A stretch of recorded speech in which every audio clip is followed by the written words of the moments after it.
Good evening, and welcome to this week's edition of The Message. I am your host, Donatus King, and we'll spend this next hour with one purpose in mind, and that one purpose is delivering a message that God is Almighty. Everything that ever was, is now, ever will be, was made by God. Everything that ever happened, is happening right now, or ever will happen, was made to happen by God. God has a master plan for all time and all creation. God is Almighty. The message is produced by the Society of Knowledge Incorporated. The Society is an interdenominational religious spiritual organization. Our members come from various different religious and spiritual backgrounds. We have various different religious and spiritual beliefs.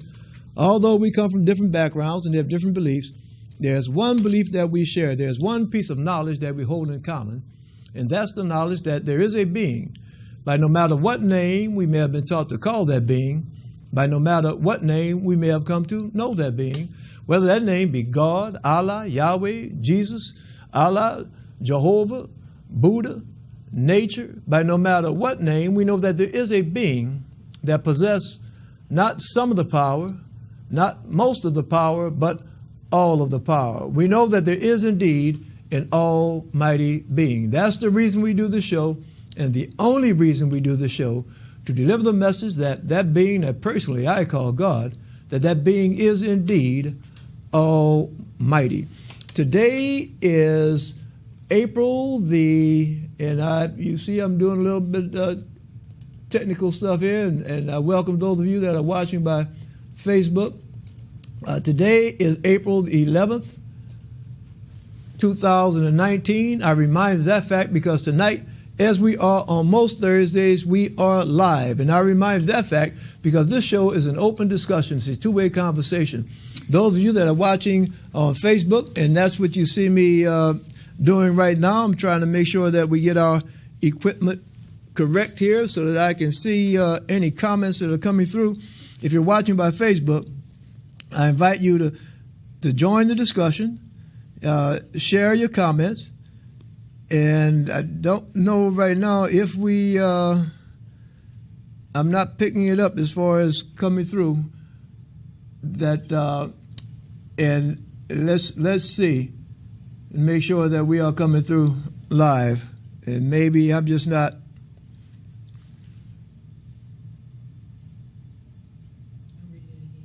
Okay. All right. Those of you that are watching by Facebook, if you'll post your comments, and we make sure that we read those out over the air. Those of you that are watching by television, you see the telephone number that's on your screen. I invite you to call in. If there's something that's going on in your church, your mosque, your masjid, your temple, your synagogue, your place of worship, and you want to share that information with the world, call in and share it with the world, or post your comment on Facebook, and we will make sure that we get that read out. Okay, okay, good. Good. I see we are live on Facebook, so that's great. Post your comments so that we can share with the world. Now, I know that this time of the year there are a lot of churches that are holding special events during this Easter season.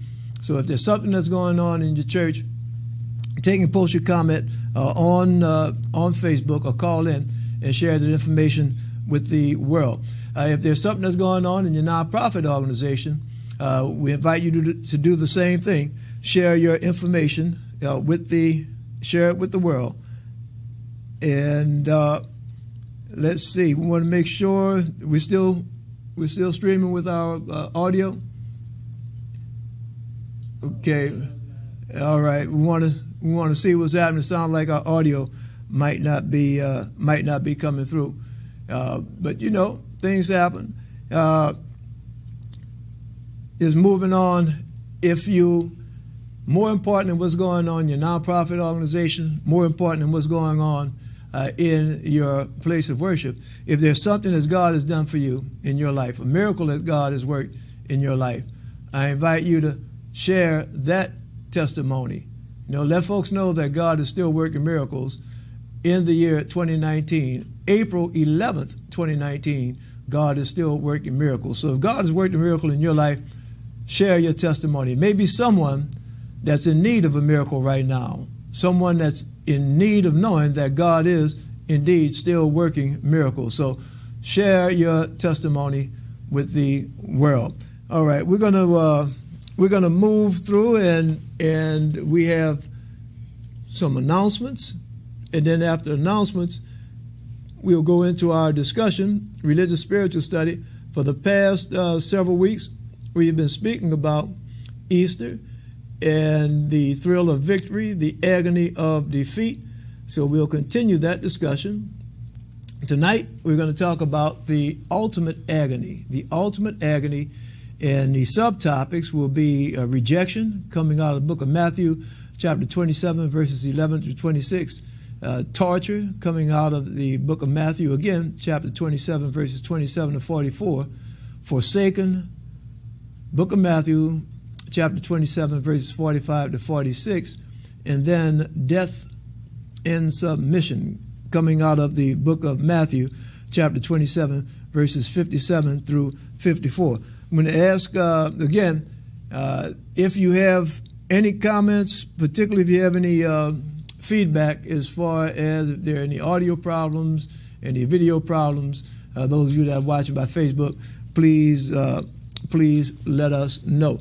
All right, before we get into our discussion, I'm delighted tonight, I'm very happy tonight that we have in our studio, we have a panel, and the panel that will be joining our discussion, and I want to welcome our panel.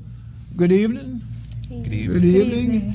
And to my immediate right is Miss Hannah Sharif. Good evening, Hannah. Good evening. Good evening. All right. And to my left, we have Mr. Darius Caesar. Good evening. How are you? And to my far left, Ms. Janae Coulon. Good evening. All right. All right. What we're going to do tonight is we're going to read those scriptures, and we're going to let everybody, be able to join in the discussion as far as what meaning you get out of those scriptures. What do the scriptures mean to you? Okay? And before we start that, I want to give each of our panel members, a minute or so just to, share with our viewers a little bit about yourself. Let's start to my far left. My name's Janae Coulon. I'm a bio-pre-med major. I'm from Morgan City, Louisiana, and I attend Xavier University. All right. Good evening. My name is Darius Caesar. I'm a student at Xavier as well, and I'm currently studying public health sciences. All right. And we'll pass the mic on. Good evening. My name is Hannah Sharif, and I am from Chicago, Illinois. And I am a double major, political science and mass communication. And it's just great to be on this show tonight. All right. And what I'm going to do now is I'm going to ask you all, we're going to do something that as far as live TV, and this is live TV, I'm going to do a little troubleshooting now, okay, because we seem to be having some difficulty with our audio for our Facebook, but I really want our Facebook viewers to be able to hear what you all have to say. So I'm going to do some troubleshooting now. So why don't you all, and I'm going to share with our viewers that Miss Sharif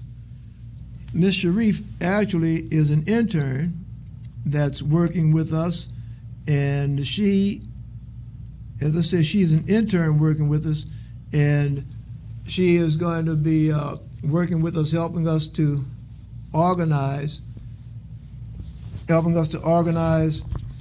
different panel members as she has been working with us during the technical aspects of the show, but she'll be working with us, helping organize, various panel members in the upcoming weeks. So while she's doing that, and I'm going to ask her if you'll just take, and with our visitors, our guests, and we can get the discussion going. And let's start this way.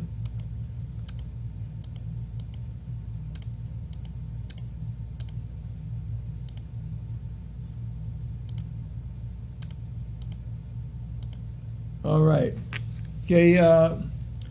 And Jesus stood. This is coming out of the book of Matthew, chapter 27, verses 11 to 26.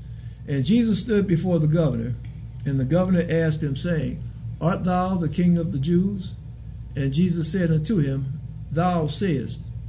And when, you know what? The Spirit just told me that I think Miss Sharif can probably read as well as I do. You can read? Yes, sir. You can read? Okay. Yes, sir. Why don't you read through those scriptures through verse 26, and then you all can begin the conversation while I, do a little technical work.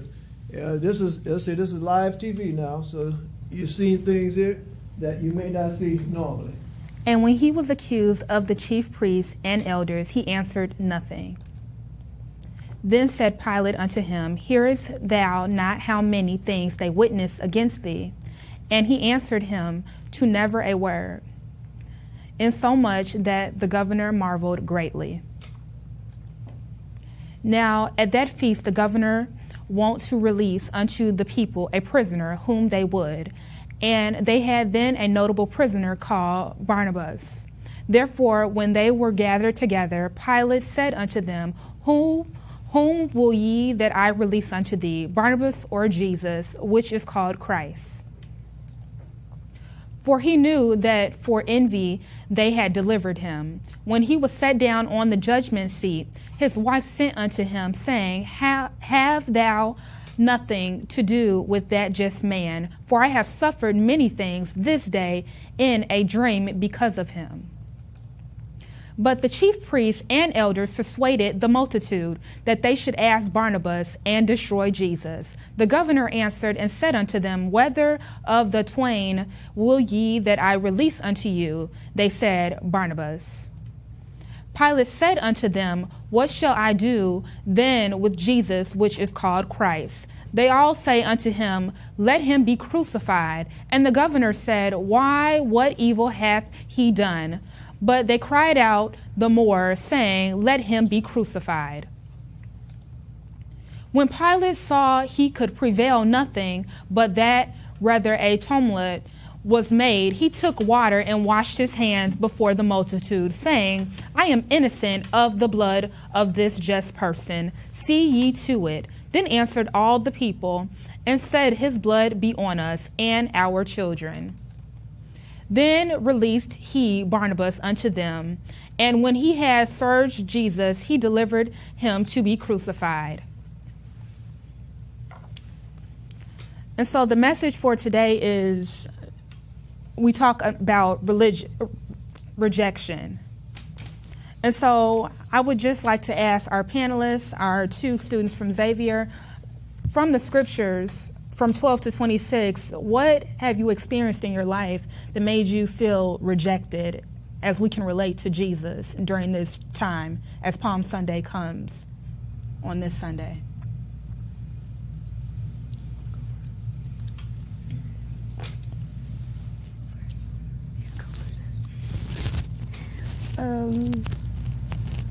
It's tangled.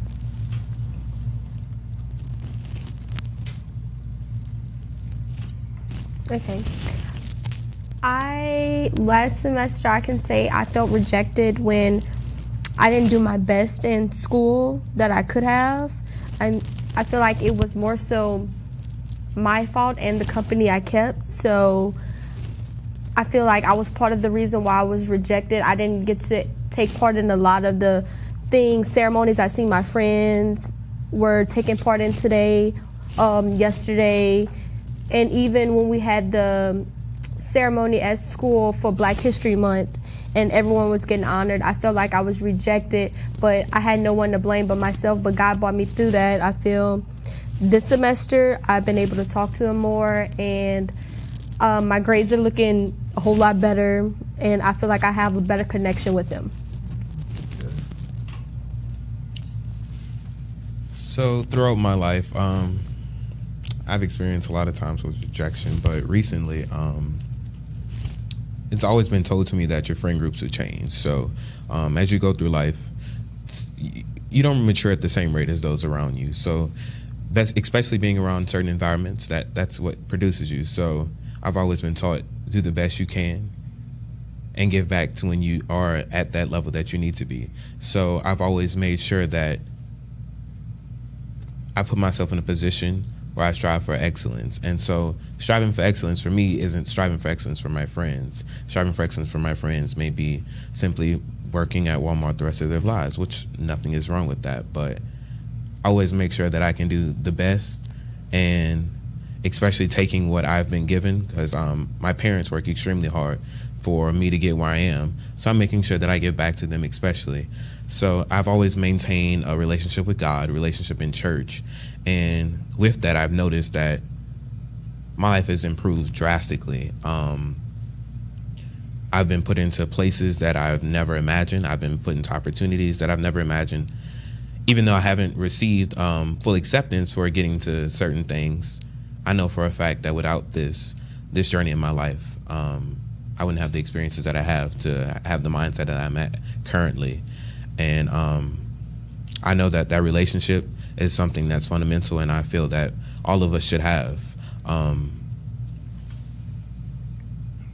right, Brother Darius, thank you for sharing that with us. And what we're going to do is let Ms. Sharif, who asked the question, we're going to let her answer it. I can say from my experience that rejection does not always feel good. Sometimes rejection can just be God's protection. And when you're rejected, we often need to learn how to pick ourselves back up, and relating to Jesus, he had people close to him to say, crucify him, while they were also, man, do it. They were also his biggest supporters. And I can say, as Darius and both Nay has said, that sometimes it's our surroundings. It's our surroundings that cause us to be rejected. Sometimes we see our friends being accepted into programs and into, different opportunities, but sometimes God is saying, it's not your time yet, be patient. I got something better in store. And that is another thing that we don't like to wait. As believers, we don't want to wait. We see other people doing things, but God is saying, just wait a minute, And for him, he couldn't do what, all the other disciples and everybody else did. He had to die. He had to be the eyeball out. And sometimes that's what God is telling us to do. Be the eyeball out. It's okay. He had to die while everybody else is living their best life. They're having a good time still, And with us, we get upset because we want to follow the crowd. We want to follow the crowd. We want to do what everyone else is doing. But he's saying he separated us already. So that's what I really believe, that with rejection, it becomes protection for us to be the eyeball out, not follow the crowd, but also know that, we're different, we're all different. He set us apart. You've brought up something as far as being different, and the regular viewers on the show, that I like to get dirty sometimes, and I feel when them dirty periods coming on me right now. We've kind of in a safe zone, and I'm saying in the safe zone, we're being real cordial and courteous, and our discussion. But I'm not satisfied with that. I don't feel comfortable there. All right. Okay. So we've all of us have talked, and it sounds good what we've said. But those scriptures that we read, okay, about this fellow. First of all, we're reading about Jesus. So now just between us, Okay, just between us. Y'all believe in Jesus, and y'all believe in Jesus? Is that a fact or fiction? It's fact. It's a fact. Yeah. That's a fact. It's a fact. What do you mean by it's a fact? He the head of my life. Like, nobody could do what he could do. I'm not about to get on my knees and pray to somebody else when I know he the only one who could provide for me when I can't provide for myself. Okay, so that sounds like something that somebody's been taught in Sunday school. All right, but what does that mean when you say he? Who is Jesus? What is Jesus? You're saying that Jesus is real? Yes. So what is it? Does he live in the Ninth Ward? Does he live in Breaux Bridge? Is he live, or he's just is that just figuratively speaking, or is it? Tell me, what is that? You could. All right, you see, I said wanted to go. Come on, all right, go ahead. I personally know. I have a great support system between my family and my friends, even my teachers, faculty, staff. But I know that relationship with God is what I need. Okay, now see, I told you I'm dirty. Right. Now we were talking about Jesus. Mm-hmm. So is Jesus and God one and the same? Ms. Sharif. I honestly believe that I believe that God is everywhere. And I believe for someone to truly know that there is a God, because there's sometimes I question where is he Wait a at? minute, hold on now. Wait, okay. Is Jesus and God one and the same? I must say, boy, you didn't right. It's real dirty. Sunday school, I learned Jesus is God's son. Okay. So I'm The Son of God. the Son of God. So I feel like Yeah, it's Jesus different is part of God. He was made in God's image. Okay, so now you had 30 seconds because you kind of punted the ball, but you got it back now. So it's made in God's image. So it's two different entities, or one is part of the other. I feel like one is part of the other. Okay, all right, Darius. I'm nervous. I agree with that totally. It's not God died on the cross. Jesus died on the cross for us. All right, so now we've got that, and Sharif, it sounds like Hannah. Well, you know what? I guess I might be going back and forth, but if you all don't mind, Not at your all. first names, is that Got me. cool? Oh, I thought he was asking first No, name. is that all right, Hannah? Oh, that's good. All right, so look, Good. we have gotten now some definitive answers, responses from Darius and Janae. So now, how about from Hannah? Jesus and God one and the same? I believe that, like Darius said, I learned that Jesus is the Son of God. All right, hold on now. Okay, I said dirty. It's good, as far as learning. That's what I learned, and that's how I grew up. Okay, so as you said, what's the Spirit telling you right now? I'm telling you, to be honest, you at first you had asked, is he real? Mm-hmm. You had asked, is he real? Mm-hmm. And you know what? That's let me tell you, that's a but very. you see that word up in there? But I don't know that word. Well, that's a verb, huh? What? Which word? Had. It's a helping verb. Had asked. So had asked. I'm asking now, right? The issue right now is, are God and Jesus in your feelings, your understanding, one and the same? I believe that they're different. I believe that he's the son. I believe Jesus is the Son of God, and they're a part of each other. But I do believe they're two separate, two separate beings, because Jesus died on the cross. If they would have said God, then we could have said God. But they said specifically, and even in the text it says Jesus, and Jesus went through, the triumphant entry, and he did, everything. But they do, say Jesus. All right. Well, we're going to go through some scriptures that will really get into exactly what we were talking about just now. And I see Sister Tamiko watching us on Facebook, and we need to know whether or not our audio, how are we looking over there, Tech? Audio still looking good? All right. So if we got a little consensus here as far as the nature of God and Jesus, as to whether or not they're both one and the same, or whatever that relationship is. And just going through this, I think you had some testimony as far as something that God has done for you in your life. Why don't you share that before I forget about that? Why don't you share that with our viewers?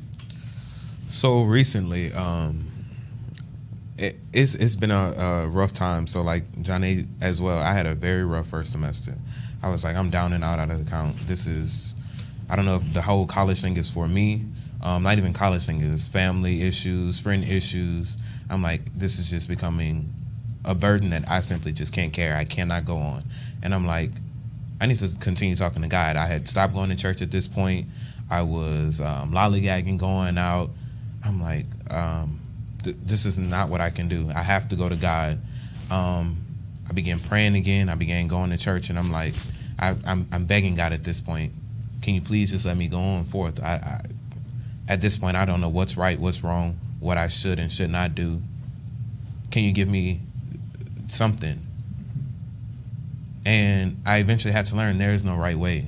These failures and these rejections, I needed that. That built me as who I am right now. Mm-hmm. I'm not going to get everything. I'm not going to get what I want when I want it, how I want it. That's how life is supposed to go. It's not a straightforward path. It's not something that you can prepare for. It is what it is. And I had to learn that through prayer, just keep him with you, anything is possible. Mm-hmm. That's why God uses us to do his mission. I'm here for him. Now. All right. No, you're right. See, it is what it is, and God uses us to do his will, his mission. All right? That's some powerful testimony. And viewers, you hear this young man speaking about what he's gone through. And when I was listening to him, my overwhelming feeling was just listening to someone testify about their blessing, being able to go through that period, as you heard him speak about that period of rejection, that period of confusion, that period of being uncertain. And when I listened to him real close, what I heard him say was he kept God with him in that personal relationship. I didn't hear him say that his pastor counseled him out of what he was going through. I didn't hear him say that. I didn't hear him say that he read a book and that got him through what he was going through. I heard him say that he just had a direct communication with God. So that's a blessing in and of itself. Let's go on, because the show is halfway over. Torture, coming out of the book of Matthew, chapter 27, verses 27 to 44. Then the soldiers of the governor took Jesus into the common hall and gathered unto him the whole band of soldiers, and they stripped him and put on him a scarlet robe. Now, back in the day, not only back in the day, but even currently, that color scarlet, that's a color really similar to purple, signifying royalty. So what we're looking at right now, when they put on him a scarlet robe, and you see we talk about torture, not only physical torture, but now mental torture, the demeaning, the mocking. All right, put on him a scarlet robe, and when they had platted a crown of thorns, they put it upon his head, and they reed in his right hand, and they bowed the knee before him and mocked him, saying, Hail, King of the Jews. And they spit upon him and took the reed and smote him on the head. Now, I'm Darius. I'm going to just address this to you because you're a young man here, not to be sexist or anything else. And you sound like you level-headed fellow, pretty cool. Keep your composure. But if somebody walks up and spits in your face, what kind of reaction?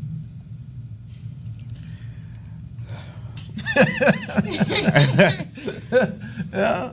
I can honestly say, if you called me a year ago, I would probably go to jail. But now I have to remain level-headed, like you say, and cool, calm, and collected. I just have to remember that every action has a consequence, good or bad.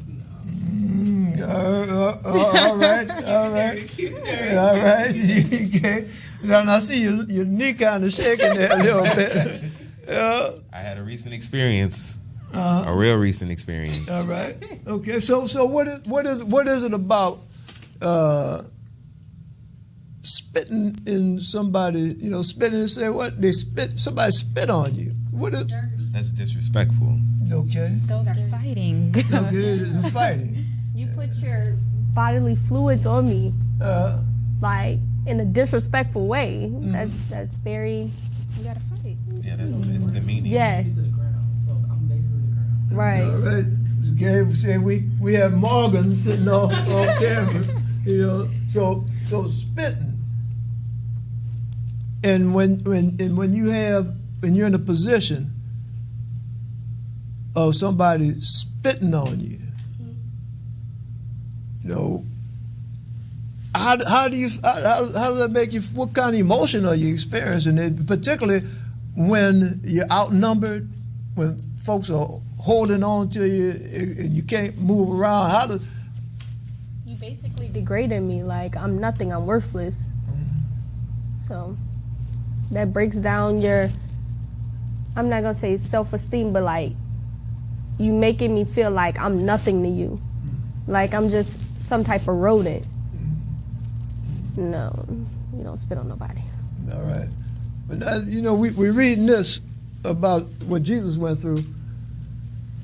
But Hannah, I know that you were reading and following along the past several weeks.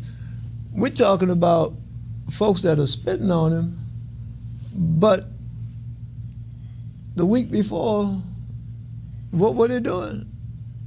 Praising and worshiping right next to him. All right. All right. So this is, if within, and I'm just trying to get the real flavor of what was going on then.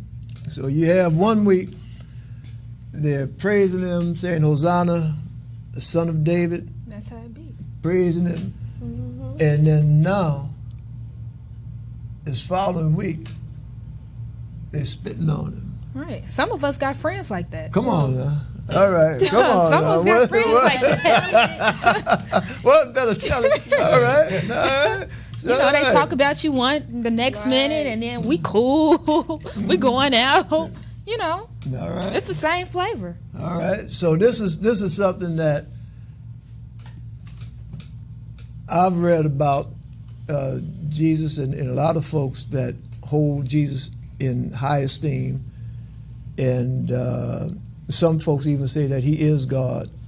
But reading this now, that if Jesus is going through these things and feeling these emotions, when we go through it and we have our friends that, riding high 1 week and then stabbing us in the back the next week, is there something that makes us more holy, more righteous, makes us better than Jesus, so that we shouldn't have to go through that if Jesus went through it? Not at all. All right. Well, this when I read about this gives me strength. I tell you, I'll share something, a personal story, something that my mama used to tell me. They say, well, somebody was talking about me, and you might have heard that, somebody, somebody was such to say so and so about me. Well, they talked about Jesus. She says, no, I said the same thing. All right. Well, they talk. All right.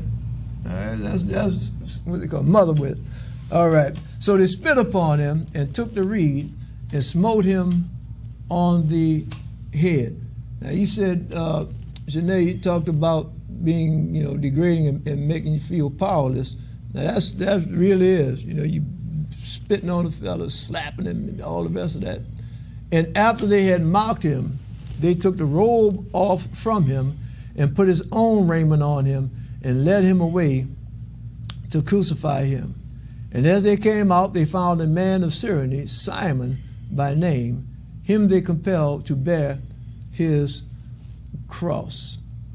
All right, to bear his cross. Y'all ever had anybody tell you the cross that I bear? You ever heard that saying?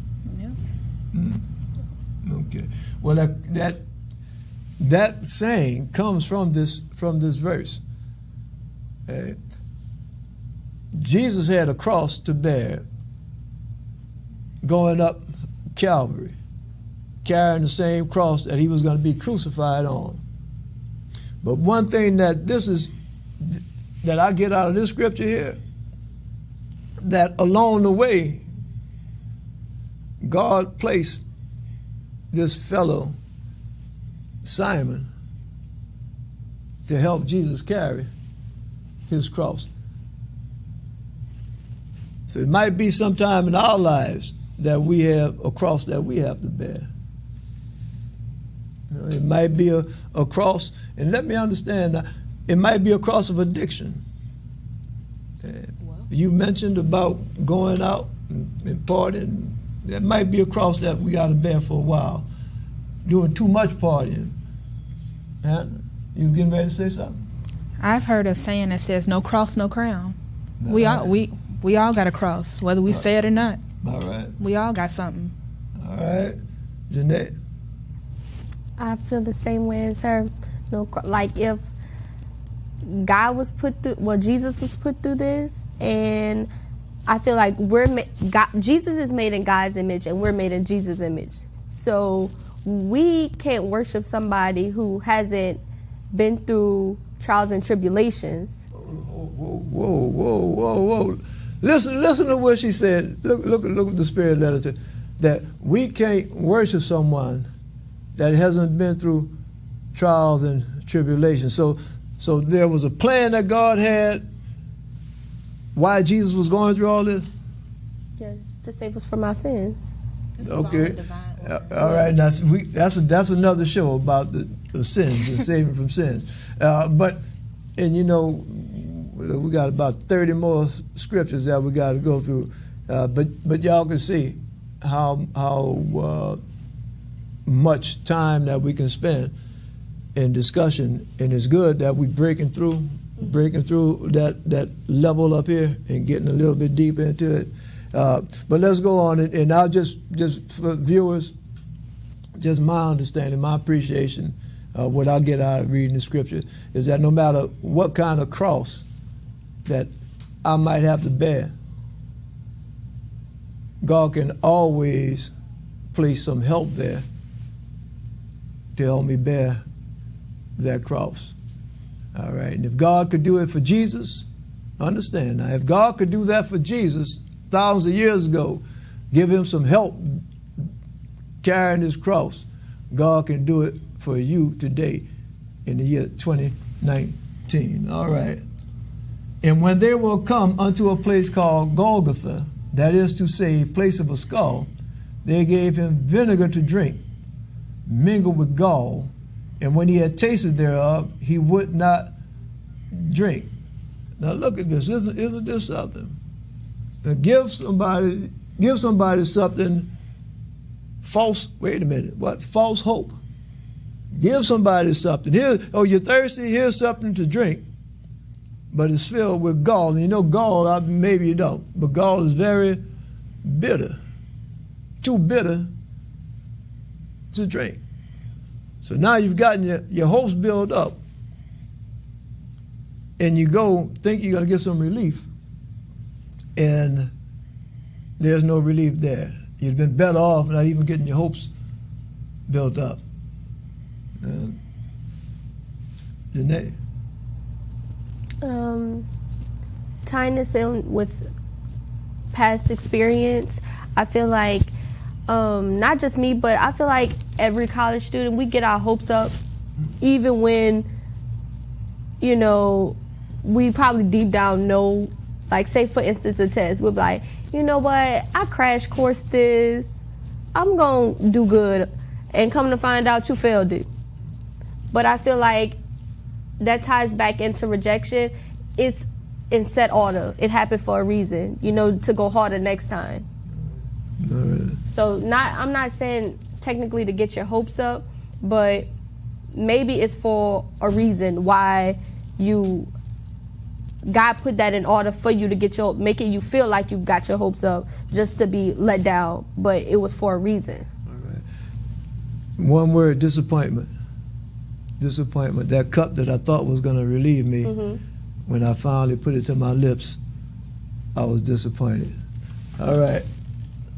And they crucified him and parted his garments, casting lots, that I might. Wait a minute. You see that? Janae said a minute ago that it was all written out, that it might be fulfilled, which was spoken by the prophet. They parted my garments among them, and upon my vesture did they cast lots. So all this is going on so it would be fulfilled, which was written by the prophets, part of God's master plan.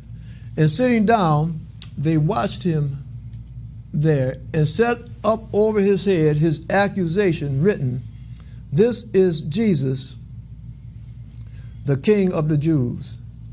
Then were there two thieves crucified with him, one on the right hand and another on the left. And they that passed by reviled him, wagging their heads and saying, "Thou that destroyest the temple and buildest it in 3 days, save thyself. If thou be the Son of God, come down from the cross." Likewise also the chief priests mocking him with the scribes and elders, saying, "He saved others, himself he cannot save.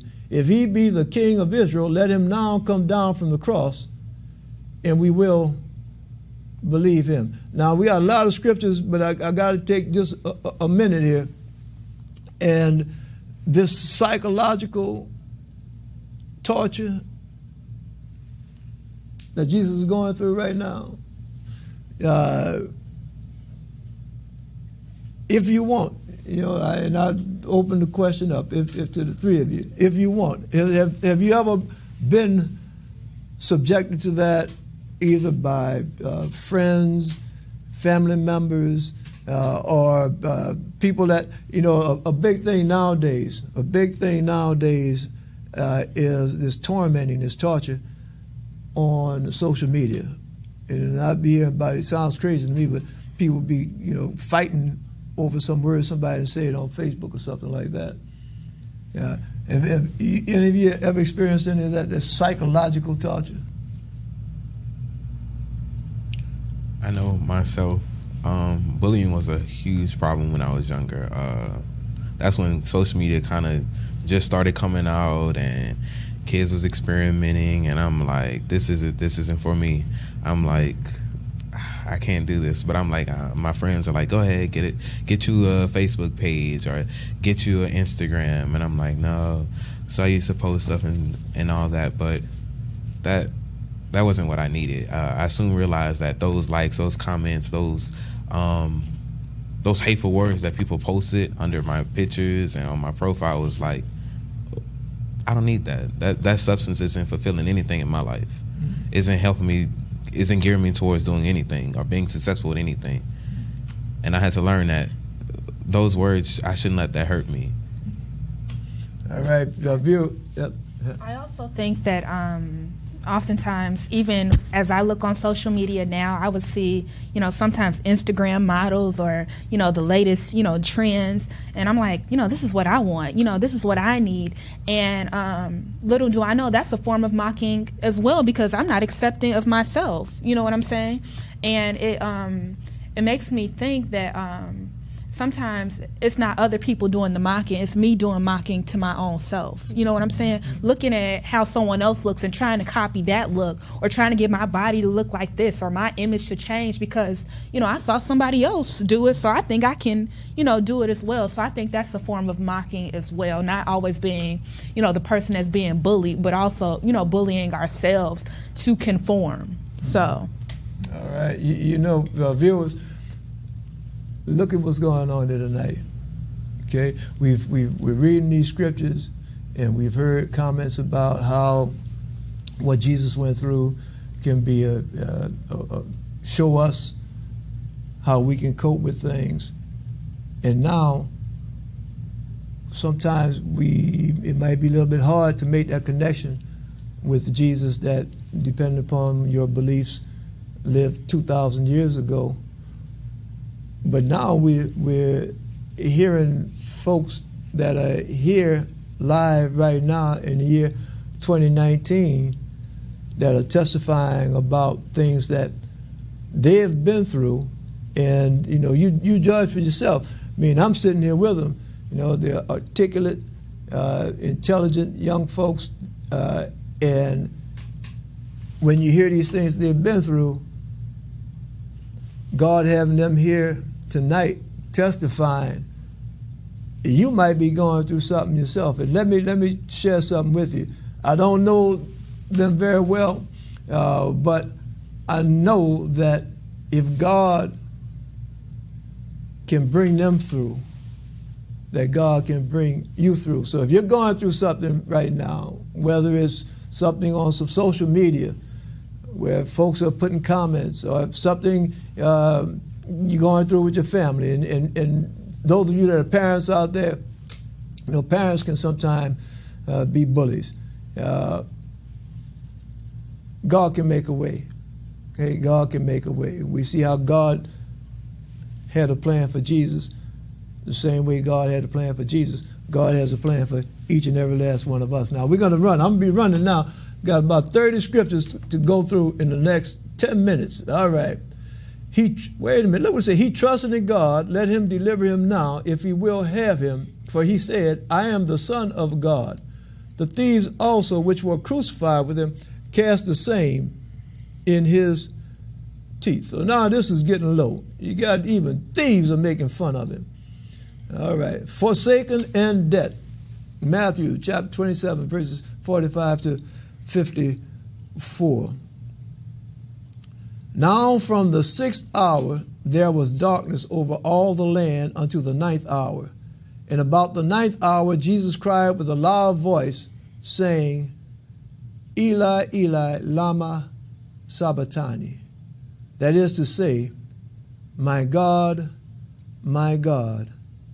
why hast thou forsaken me? Now, I have to stop here. And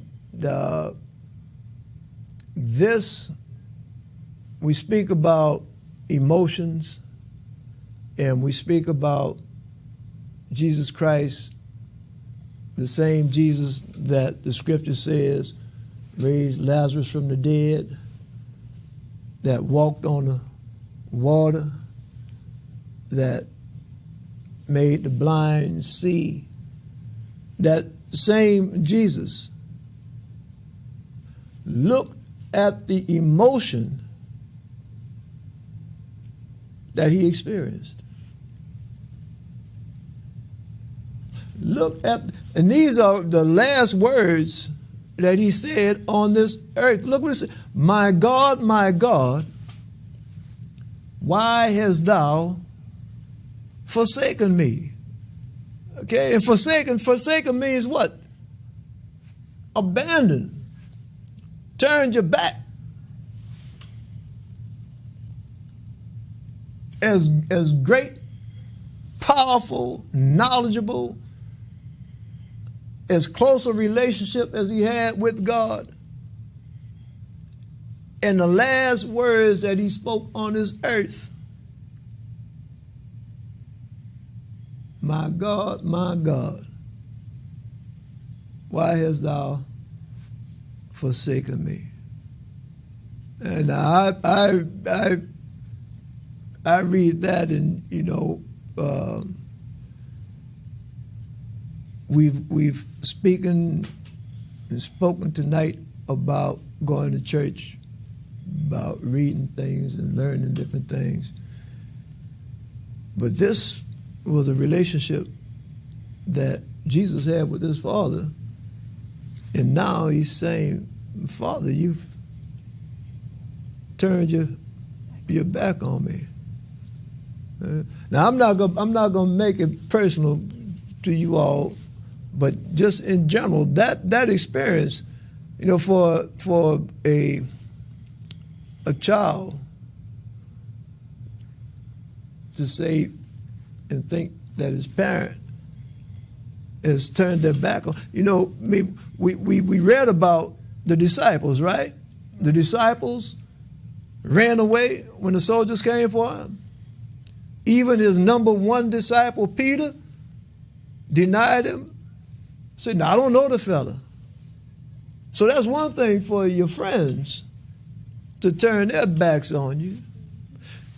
All the people, the same people that were singing his praises on Palm Sundays, turned on him. All that, we can withstand that, can endure that, All right, I got to go through this.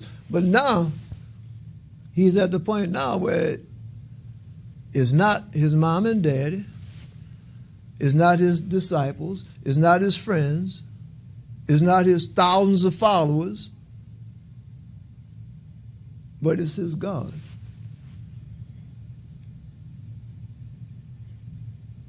The ultimate agony.